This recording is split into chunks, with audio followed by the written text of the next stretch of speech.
Okay, तो समय आपको 3 घंटे 15 मिनट समय दिया जाएगा, लेकिन मेरी गारंटी है कि इस पेपर को जब हल कर लोगे आप तो 2 या ढाई घंटे में आप इस पेपर को आराम से कर लोगे। यहाँ पे नोट दिया है, नोट में बोला कि प्रारंभ के 15 मिनट परीक्षार्थियों को प्रश्न पत्र पढ़ने के लिए निर्धारित है।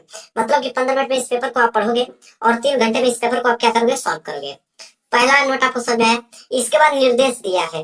निर्देश में पहला बोला है कि सभी प्रश्न अनिवार्य है, मतलब जितना भी प्रश्न है सारा प्रश्न करना अनिवार्य है। दूसरा बोला है कि इस प्रश्न पत्र के 2 खंड है, एक तो खंड अ है, दूसरा खंड ब है, मतलब ये पेपर 2 खंडों में बना हुआ है। तीसरा पॉइंट है कि खंड अ में 1 अंक के 20 वो विकल्पीय प्रश्न है, जिनके उत्तर आपको कहाँ पे देना होगा, OMR उत्तर पत्र पर देना है। 20 ऑब्जेक्टिव क्वेश्चन आएगा, इनका उत्तर आपको कहाँ पे देना होगा, OMR शीट पे देना होगा। ठीक है। इसके बाद चौथा पॉइंट है कि खंड अ के प्रत्येक प्रश्न का निर्देश पढ़कर केवल प्रदत्त OMR उत्तर पत्रक पर उत्तर दें और OMR उत्तर पत्रक पर उत्तर देने के पश्चात उसे काटे नहीं तथा इरेजर अथवा व्हाइटनर आदि का प्रयोग न करें। कहने का मतलब कि एक बार जो आपने रंग दिया ऑप्शन की है या डी या सी या डी, जो भी ऑप्शन आपने रंग दिया उसको रंग दिया, इसके बाद उसको काटना नहीं है, न तो इरेजर व्हाइटनर आदि का प्रयोग करके उसको क्या करना है, मिटाना है। पांचवा पॉइंट बोल रहा है कि प्रश्न के अंक उसके सम्मुख अंकित है, मतलब हर एक प्रश्न के आगे बताया गया कि प्रश्न 1 नंबर का है कि आपके 4 नंबर का है कि 6 नंबर का है, हर एक प्रश्न के आगे लिखा रहेगा। इसके बाद देखिए छठा पॉइंट कि खंड ब में 50 अंक के वर्णनात्मक प्रश्न है। इस खंड में वर्णनात्मक प्रश्न पहला, वर्णनात्मक प्रश्न दूसरा तथा मानचित्र संबंधित प्रश्न है। मेरे प्यारे बच्चों, यहाँ वर्णनात्मक प्रश्न पहला और वर्णनात्मक प्रश्न दूसरा का मतलब यह है कि इतिहास, भूगोल, नागरिक शास्त्र और अर्थशास्त्र 4 यहाँ पे आप लोगों के सब्जेक्ट हैं और दो सब्जेक्ट अलग अलग डिवाइडेशन में बट के वर्णनात्मक पहला वर्णनात्मक दूसरा बना है और 10 नंबर के आपके मानचित्र संबंधित प्रश्न भी पूछे जाते हैं। इसके बाद सातवां है कि खंडवा में सभी प्रश्नों के उत्तर एक साथ ही करें, मतलब खंडवा में जो भी प्रश्न करो एक साथ ही उत्तर उसका देना है। इसके बाद अगला पॉइंट देखिए आठवां पॉइंट ये बोल रहा है कि प्रथम प्रश्न से आरंभ कीजिए और तथा अंतिम प्रश्न करते जाइए। जो प्रश्न आता है उस पर समय नष्ट न कीजिए, मतलब कि जो प्रश्न आपको नहीं आ रहा उस पर समय नष्ट करने की जरूरत नहीं है, आपको आगे बढ़ लेना है। इसके बाद देखिए अगला पॉइंट कि दिए गए मानचित्रों को उत्तर पुस्तिका के साथ मजबूती से संलग्न करना आवश्यक है, मतलब जो आप लोगों को करेंगे मानचित्र संबंधित कार्य उसको भी आप लोग क्या करना है, संलग्न करना है अपने कॉपी के साथ, तभी तो उस पर 10 नंबर आपको दिया जाएंगे, वो भी चेक होगा, 10 नंबर का मानचित्र आता है। इसके बाद देखिए लास्ट पॉइंट कि दृष्टिबाधित परीक्षार्थियों के लिए मानचित्र कार्य के स्थान पर अलग से प्रश्न 9A तथा 9B लिखने के लिए दिए गए। जो आंखों से कमजोर और जिनको धुंधला दिखता है उनके लिए मानचित्र संबंधित प्रश्न अलग से दिए गए हैं, 9A और 9B। 5 नंबर का 9A रहेगा, 5 नंबर का 9B रहेगा, 10 नंबर का मानचित्र क्लियर हो गया। देखो पेपर स्टार्ट होगा, यहाँ से सबसे पहले देखिए खंड अ आया और खंड अ में बहुविकल्पीय प्रश्न है, 20 बहुविकल्पीय प्रश्न। देखिए पहला प्रश्न क्या बोला है यहाँ पे कि एंथ्रेसाइट का संबंध निम्नलिखित में से किस खनिज से है। सबको मालूम है कि एंथ्रेसाइट का जो संबंध होता है वो कोयला से होता है। किससे? कोयला से। सी वाला ऑप्शन इसका बिल्कुल करेक्ट आंसर होगा। आगे बात करें दूसरा प्रश्न देखिए, निम्नलिखित में से किस वर्ष बांग्लादेश ग्रामीण बैंक की स्थापना की गई। तो बांग्लादेश ग्रामीण बैंक की स्थापना जो किया गया था मेरे प्यारों जो सन 1970 ईस्वी में किया था, बी वाला ऑप्शन इसका करेक्ट आंसर होगा। बात करें तीसरा प्रश्न कि निम्नलिखित में से कौन सा खनिज जो है वो धात्विक है। धात्विक की अगर हम बात करें तो लौह अयस्क, ठीक है, बी वाला ऑप्शन इसका बिल्कुल क्या हो जाएगा, करेक्ट ऑप्शन हो जाएगा। आगे बढ़ते हैं चौथा प्रश्न, निम्नलिखित में से कौन सी रबी की फसल है। चलिए ऑप्शन देते हैं, इसके बाद बताते हैं कि रबी की फसल कौन है। चावल है कि मोटे अनाज की, चना की, कपास। यहाँ पे ऑप्शन सी चना जो है वो रबी की फसल है, ठीक है। आगे अगर हम बात करें पांचवा प्रश्न जो है वो है कि निम्नलिखित में से किस राज्य में सीढ़ीदारी जिसे हम लोग सोपानी खेती की जाती है, किस राज्य की बात कर रहा है। तो यहाँ पे उत्तराखंड में यहाँ पे सीढ़ीदारी खेती की जाती है, डी वाला ऑप्शन इसका बिल्कुल राइट आंसर होगा।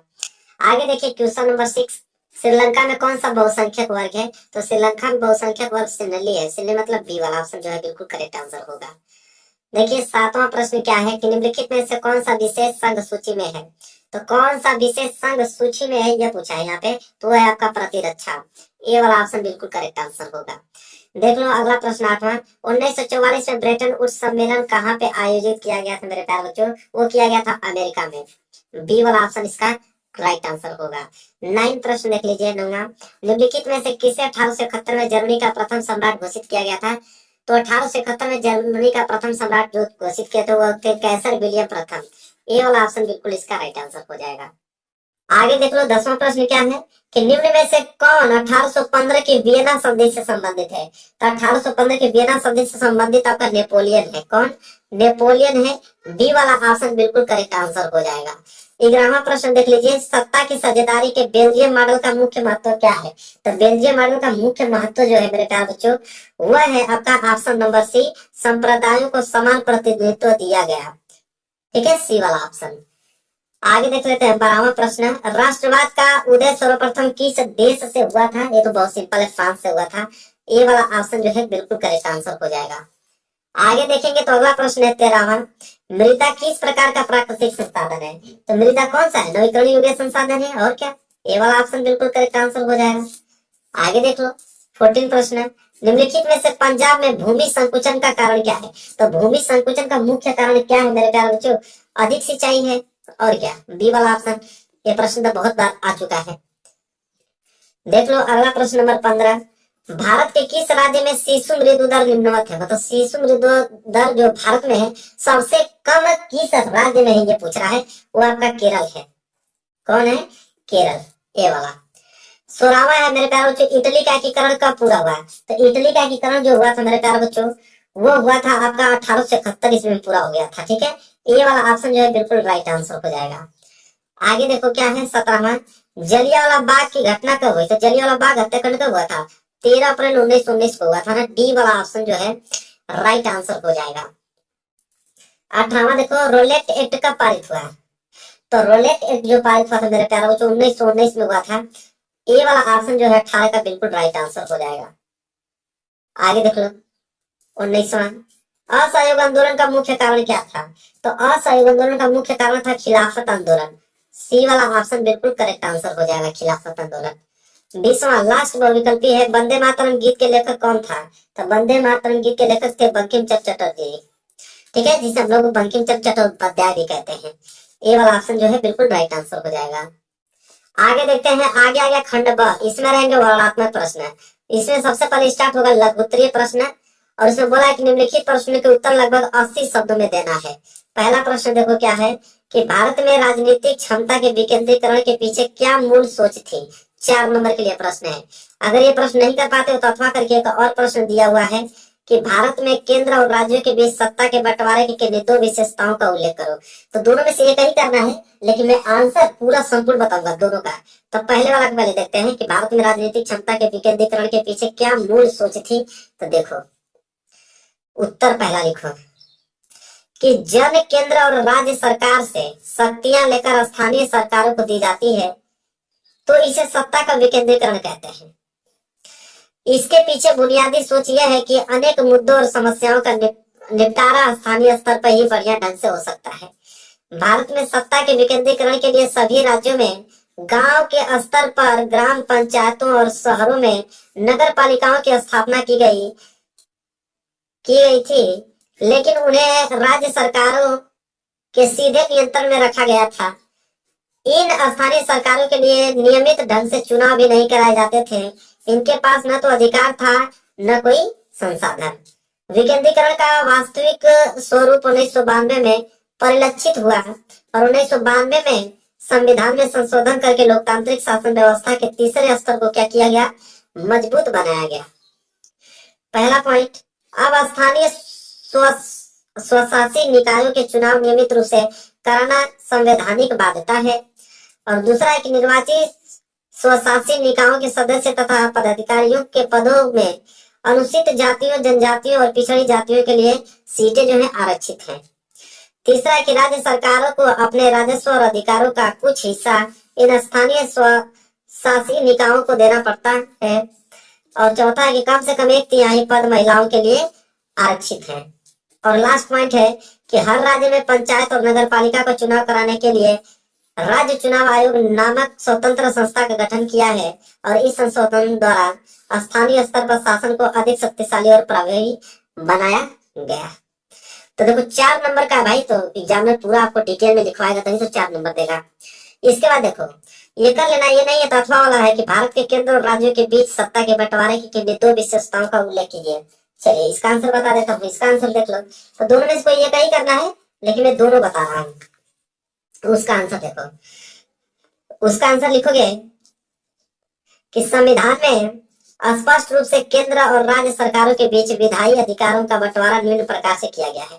ठीक है, देखो पहला है आप लोगों का संघ सूची। संघ सूची हेडिंग डाल के लिखोगे, इसमें प्रतिरक्षा, विदेश, बैंकिंग, संचार, मुद्रा जैसे राष्ट्रीय महत्व के विषय हैं। इन पर केंद्र सरकार कानून बनाती है।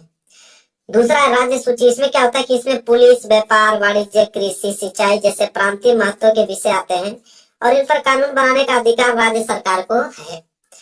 तीसरा है समवर्ती सूची। लिखेंगे इसमें शिक्षा, वन, मजदूर संघ, विवाह जैसे विषय शामिल हैं। इन पर कानून बनाने का अधिकार केंद्र राज्य दोनों सरकारों को है, लेकिन जब दोनों के कानूनों में टकराव हो तो केंद्र सरकार द्वारा बनाया कानून ही मान्य होता है। चौथा है अवशिष्ट। अवशिष्ट विषयों में सूची में वे विषय रखे गए हैं जो तीनों सूचियों में शामिल नहीं थे या जो नए विषय उभरे हैं। इन पर केंद्र सरकार कानून बनाती है। लो भाई, बस 4 नंबर मिल गया। अब देखो यहाँ पे दूसरा प्रश्न है। दूसरा प्रश्न क्या है कि एक संसाधन के रूप में मिट्टी के महत्व का उल्लेख करें तथा भारत में पाई जाने वाले किन्हीं 2 प्रकार की मिट्टियों का वर्णन कीजिए। चलिए पहले इसको देख लेते हैं, इसके बाद अथवा वाला देखेंगे। चलो दूसरे का उत्तर लिखना है, नोट कीजिए।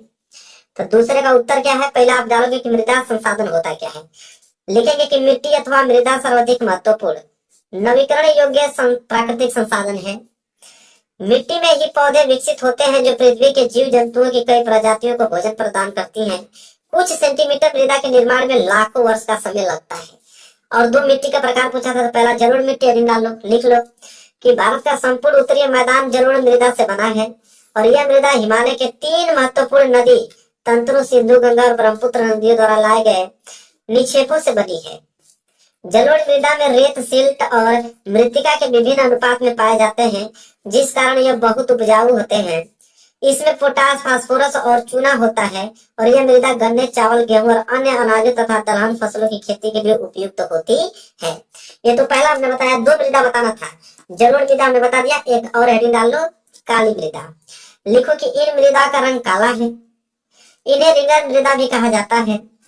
काली मृदा कपास की खेती के लिए उचित समझी जाती है और इस प्रकार की मृदा दक्कन के पठार क्षेत्र और उत्तर पश्चिम भागों में पाई जाती हैं और ये मृदाएं महाराष्ट्र, सौराष्ट्र, मालवा प्रदेश, मध्य प्रदेश और छत्तीसगढ़ के पठार में पाई जाती हैं। ये मृदा कैल्शियम कार्बोनेट, मैग्नीशियम, पोटास और चूने जैसे पौष्टिक तत्वों से परिपूर्ण होती है। लो भाई, ये भी हो गया। दूसरा का अथवा देख लो। अगर दूसरा नहीं कर पाओगे तो इसका अथवा वाला कर लेना। अभ्रक की उपयोगिता बताइए एवं भारत में इसके किन्हीं 2 उत्पादक राज्यों को भी उल्लेख कीजिए। चलिए इसका उत्तर देख लो। अथवा हेडिंग क्या डालोगे, अभ्रक। लिखोगे कि अभ्रक अथवा अबर के प्लेटो अथवा पत्रक क्रम के रूप में प्राप्त होता है। इसका चादरों के रूप में सरलता से निर्माण किया जा सकता है। अभ्रक की परतें इतनी पतली हो सकती हैं कि थोड़ी मोटाई मतलब कुछ सेंटीमीटर में हजारों परतें समाहित हो सकती हैं। अभ्रक पारदर्शी होता है। इसका रंग काला, हरा, लाल, पीला, भूरा इत्यादि होता है। यह विद्युत का कुचालक है और यह इसका सर्वाधिक उत्कृष्ट गुण है ऊर्जा ह्रास के निम्न गुणांक तथा उच्च वोल्टेज के प्रतिरोधी गुणों के कारण इसका उपयोग विद्युत इलेक्ट्रॉनिक उद्योगों में सर्वाधिक होता है। छोटा नागपुर का पठार, झारखंड का उत्तरी हिस्सा अभ्रक की शीर्ष भंडार है। बिहार, झारखंड और कोडरमा गया, हजारीबाग, पेटी अग्रणी भ्रमक उत्पादक क्षेत्र है। राजस्थान के अजमेर के आसपास अभ्रक उत्पादक क्षेत्र है और इसके अतिरिक्त आंध्र प्रदेश के नेल्लोर अभ्रक पेटी भी महत्वपूर्ण अभ्रक उत्पादक पेटी है। मतलब अभ्रक के पूरा डिटेल ही हमने लिख लिया, इसलिए बताया 4 नंबर का सवाल है। 4 नंबर में तो लिखना ही पड़ेगा आपको इतना। चलो अब तीसरा देखिए। तीसरा देखो क्या प्रश्न है कि राष्ट्रीय आय तथा प्रति व्यक्ति आय में विभेद कीजिए और देशों की स्थिति की तुलना के लिए इनमें से कौन सी विधि बेहतर है, ये भी बताना है 4 नंबर के लिए। चलिए देखते हैं। पहले बात की राष्ट्रीय आय। तीसरा का उत्तर पहले हेडिंग आप डालेंगे राष्ट्रीय आय।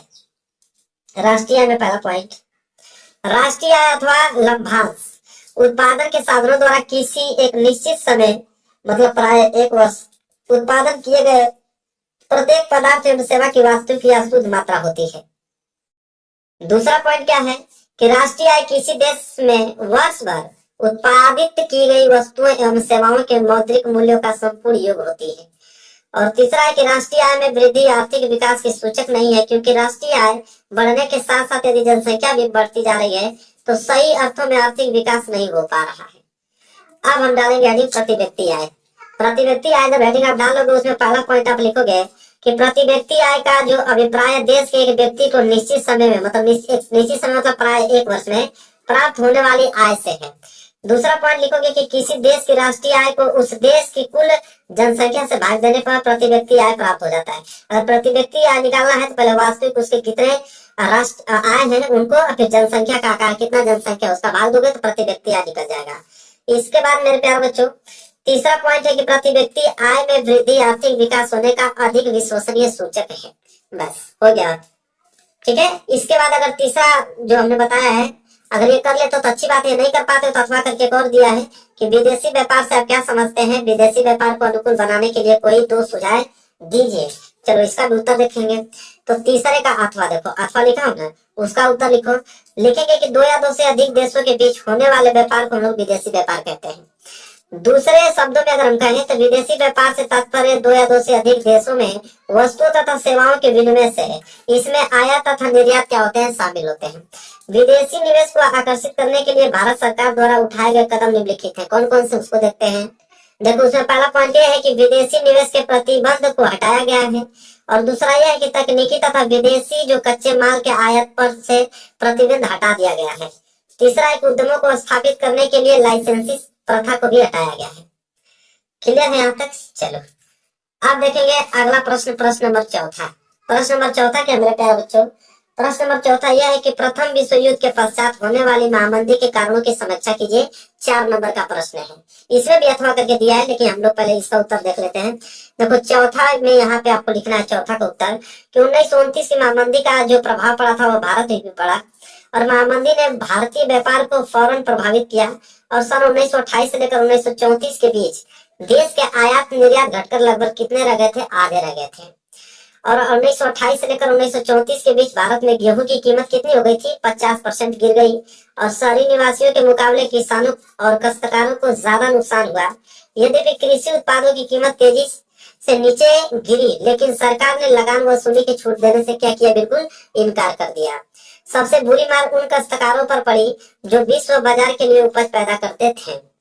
काठ का निर्यात बंद होने से कच्चे पटसन की कीमतों में कितना परसेंट, 60% से ज्यादा गिरावट आ गई और मंदी के इन सालों में भारत के कीमती धातुओं खास तौर से सोने का जो निर्यात है वो करने लगे और 1931 में मंदी जो थी अपने बिल्कुल चरम सीमा पे थी और ग्रामीण भारत असंतोष व उथल पुथल के दौर से गुजर रहा था। और यह मंदी शहरी भारत के लिए अधिक दुखदायी नहीं रही। कीमतें गिरते जाने के बावजूद शहरों में रहने वाले ऐसे लोगों की हालात ठीक रही जिनकी आय जो थी फिक्स थी, जिनकी आय फिक्स जो सरकारी थे उन पे कोई भी दबाव नहीं पड़ा क्योंकि उनकी आय फिक्स थी। चलिए ये भी हो गया। ये चौथा है। अगर ये नहीं कर पाते हो तो अथवा करके एक और क्वेश्चन दिया हुआ है। देखो अथवा किया है ना, अथवा करके एक और दिया है कि 1928 से लेकर 1934 के मध्य होने वाली महामंदी का भारतीय अर्थव्यवस्था पर पड़ने वाले प्रभावों की समीक्षा कीजिए। 4 मतलब वो कीजिए या इसको कीजिए लेकिन मैं आंसर तो दोनों को बताऊंगा। देखो अथवा यहाँ पे है, नोट करो क्या है कि महामंदी ने भारतीय व्यापार को प्रभावित कर 1928 से लेकर 1934 के बीच देश का आयात निर्यात घटकर आधा रह गया। अंतर्राष्ट्रीय बाजार में कीमत कम होने से भारत में गेहूं का भाव 50% कम हो गया। कृषि उत्पादों की कीमत तेजी से गिरने के बावजूद किसानों काश्तकारों को सरकार ने लगान वसूली छूट देने से इनकार कर दिया। ठीक है, यहाँ तक नोट कर लो, हो गया। चलिए आगे देखते हैं। अगला प्रश्न नंबर है 5वां, लेकिन 5वां अब यहाँ से स्टार्ट हो गया, दीर्घोत्तरीय प्रश्न है। कह रहा है कि निम्नलिखित प्रश्नों का उत्तर लगभग 150 शब्दों में देना होगा तब 6 नंबर आपको मिलेगा। प्रश्न नंबर 5वां क्या है कि सत्याग्रह का क्या अर्थ है। महात्मा गांधी द्वारा चलाए गए 3 सत्याग्रह आंदोलनों का विश्लेषण कीजिए। 6 नंबर का प्रश्न है। पहले इसको देख लेते हैं, इसके बाद लोग अथवा वाला देखेंगे, मतलब एक भी प्रश्न छोड़ने वाला नहीं हूं मैं। ठीक है, चलिए देखते हैं 5वां। यहाँ पे उत्तर लिखो 5वां का। सत्याग्रह के विचार का मूल आधार सत्य की शक्ति पर आग्रह तथा सत्य की खोज करना है। गांधी जी इसके प्रबल समर्थक थे तथा उन्होंने इसकी व्याख्या इस प्रकार किया। देखो सक्रिय राजनीति में भाग लेने से पहले गांधी जी ने अपने गुरु गोपाल कृष्ण गोखले के कहने पर भारत भ्रमण किया और इसके दौरान उन्होंने कई स्थानों पर सत्याग्रह आंदोलन चलाए जो कि प्रमुख है। कौन कौन। पहला उन्होंने चलाया चंपारण सत्याग्रह। 1971 में उन्होंने बिहार के चंपारण क्षेत्र का दौरा किया और वहां के किसानों को दमनकारी बागान व्यवस्था खिलाफ सत्याग्रह आंदोलन के लिए प्रेरित किया। दूसरा उन्होंने गुजरात सत्याग्रह चलाया 1918 में देखो 1918 में गुजरात के खेड़ा जिले में किसानों की मदद के लिए सत्याग्रह चलाया गया था, क्योंकि फसल खराब हो जाने और प्लेग की महामारी के कारण किसान जो थे वो लगान नहीं चुका पा रहे थे, जबकि सरकार उनसे जबरन लगान वसूल कर रही थी। उसके सापेक्ष उन्होंने गुजरात सत्याग्रह आंदोलन चलाया। फिर उन्होंने अहमदाबाद सत्याग्रह आंदोलन चलाया। 1918 ईस्वी में अहमदाबाद के सूती कपड़ों कारखानों में कार्य करने वाले मजदूरों के हितों की रक्षा के लिए उन्होंने सत्याग्रह आंदोलन चलाया था। तो 3 सत्याग्रह आंदोलन चलाया, जो कि हमने बहुत डिटेल में लिख के आप लोगों को समझाया।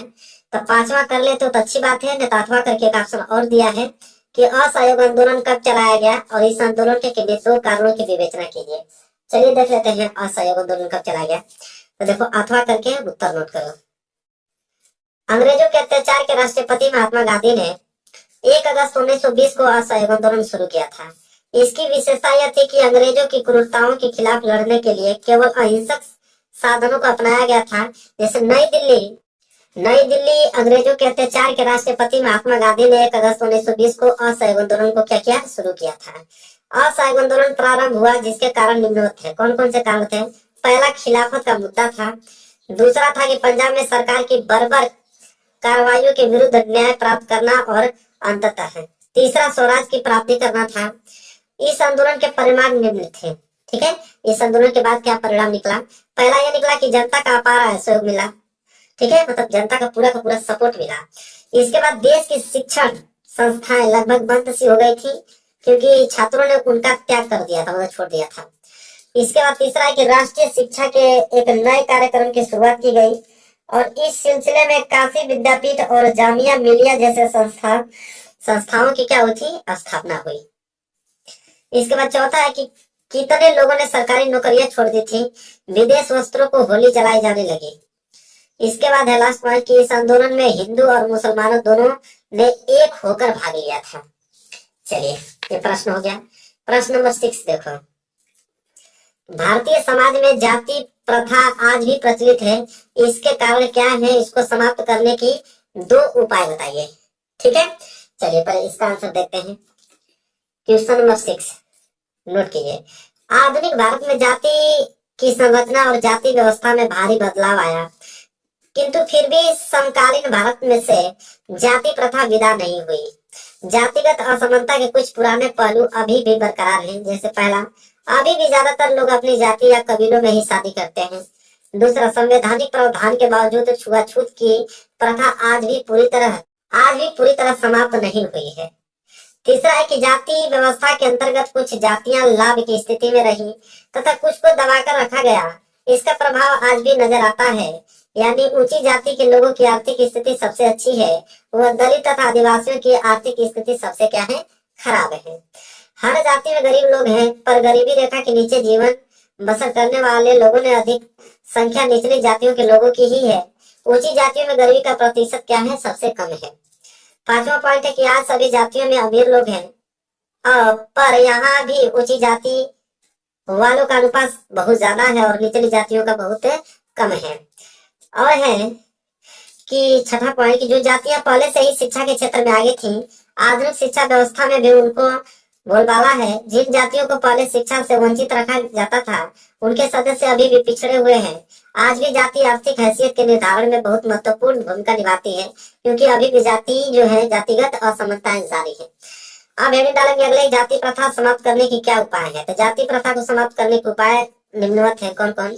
पहला यह है कि अंतरजातीय विवाहों को प्रोत्साहन देकर जातिवाद को रोका जा सकता है।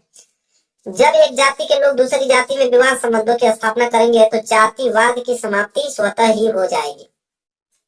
दूसरा है कि जातिवाद को रोकने के लिए शिक्षा का स्तर इतना ऊंचा उठना चाहिए कि लोग जाति संकीर्णता से क्या रहे, दूर रहे।